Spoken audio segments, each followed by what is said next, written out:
ನಡೆಯಲಿರುವ ನೈಋತ್ಯ ಶಿಕ್ಷಕರ ಕ್ಷೇತ್ರದ ಚುನಾವಣೆಯಲ್ಲಿ ಕಾಂಗ್ರೆಸ್ ಪಕ್ಷದ ಅಭ್ಯರ್ಥಿಯಾದ ನನ್ನನ್ನು ಅತ್ಯಧಿಕ ಮತಗಳ ಅಂತರದಿಂದ ಗೆಲ್ಲಿಸಿ ಎಂದು ನೈಋತ್ಯ ಶಿಕ್ಷಕರ ಕ್ಷೇತ್ರದ ಕಾಂಗ್ರೆಸ್ ಪಕ್ಷದ ಅಭ್ಯರ್ಥಿ ಕೆ ಮಂಜುನಾಥ್ ಅವರು ತಿಳಿಸಿದರು. ನಮ್ಮ ಶಿಕ್ಷಕರ ಚುನಾವಣೆಯು ಕೂಡ ಪ್ಯಾರಲಲ್ ಆಗಿ ನಡೀತಾ ಹೋಗ್ತಾರೆ. ಈಗಾಗಲೇ 29 ಅಕ್ಟೋಬರ್ 2023ಕ್ಕೆ ನನ್ನ ಅಧಿಕೃತವಾಗಿ ಅಭ್ಯರ್ಥಿಯಾಗಿ ಘೋಷಣೆಯನ್ನು ಮಾಡಿರುವಂಥದ್ದು ನಮಗೆಲ್ಲ ಗೊತ್ತಿದೆ. ಶಿಕ್ಷಕರ ಸಮಸ್ಯೆ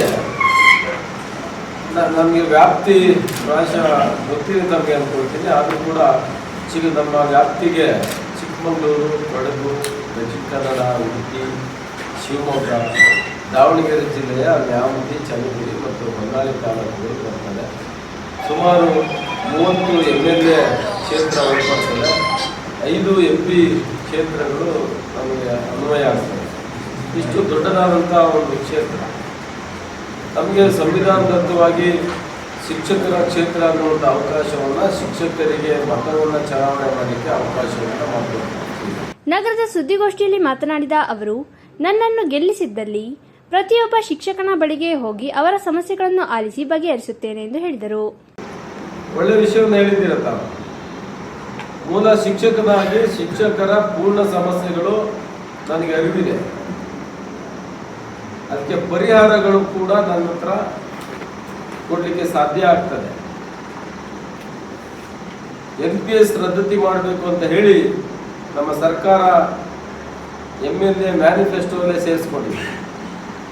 ಅದಕ್ಕೆ ಬೇಕಾದಂಥ ಒಂದು ಪ್ರೊಸೀಜರನ್ನು ಮಾಡ್ತಾ ಇದೆ. ಕೇಂದ್ರ ಸರ್ಕಾರದಲ್ಲಿ ಹಣವನ್ನು ವಾಪಸ್ ಕೊಡಿ, ನಾವು 24% ಕಾಂಟ್ರಿಬ್ಯೂಷನ್ ಕೊಟ್ಟಿರೋದನ್ನು NPS ರದ್ದು ಮಾಡಬೇಕು ಅಂತ ಹೇಳಿ. ಹಾಗಾಗಿ ನಮ್ಮ ಶಿಕ್ಷಕ ಬಂಧುಗಳು NPS ರದ್ದಾಗಬೇಕು ಅಂತ ಹೇಳಿದ್ರೆ, ಪ್ರಮೋಷನ್ ಆದ ಶಿಕ್ಷಕರು ಕಡಿಮೆ ಸಂಬಳ ತಗೊಳ್ಳುವಂಥ ತಾಂತ್ರಿಕ ಲೋಪ ಇದೆ. ಪ್ರೈಮರಿ ಸ್ಕೂಲಲ್ಲಿ 2 ಅಪಾಯಿಂಟ್ ಆಗ್ತಾರೆ, ಒಬ್ರು ಹೈಸ್ಕೂಲಿಗೆ ಬರ್ತಾರೆ.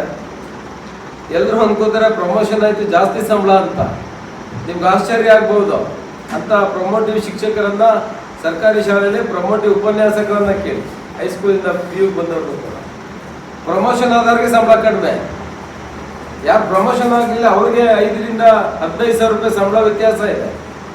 ಪ್ರಮೋಷನ್ ಆದವ್ರು ಕಡಿಮೆ ತಗೊಳ್ತಿದ್ದಾರೆ. ಕಾರಣ ಪ್ರಮೋಷನ್ ಆಗದೇ ಇದ್ರೆ ಕಾಲಮಿತಿ ಬಡ್ತಿ, ಟೈಮ್ ಬಾಂಡ್ ಅನ್ನುವಂಥದ್ದು ಹೆಚ್ಚುವರಿಯಾಗಿ ಕೊಡ್ತಾರೆ. ಪ್ರಮೋಷನ್ ಆಗದೇ ಇದ್ರೆ ಒಂದೇ ಹುದ್ದೆಯಲ್ಲಿ ಮುಂದುವರೆದ್ರೆ 10 ವರ್ಷಕ್ಕೆ ಒಂದು ಇನ್ಕ್ರಿಮೆಂಟ್ ಕೊಡ್ತಾರೆ, 2,000 ಜಾಸ್ತಿ ಆಗ್ತದೆ. ಸುದ್ದಿಗೋಷ್ಠಿಯಲ್ಲಿ ರುಬೆನ್ ಮೋಸಸ್, ಶಿವಾನಂದ ಸ್ವಾಮಿ, ತನುಜ್ ಕುಮಾರ್, ಚೆರಿಯನ್, ಸಿಲ್ವಾ ಸ್ಟಾರ್ ಉಪಸ್ಥಿತರಿದ್ದರು.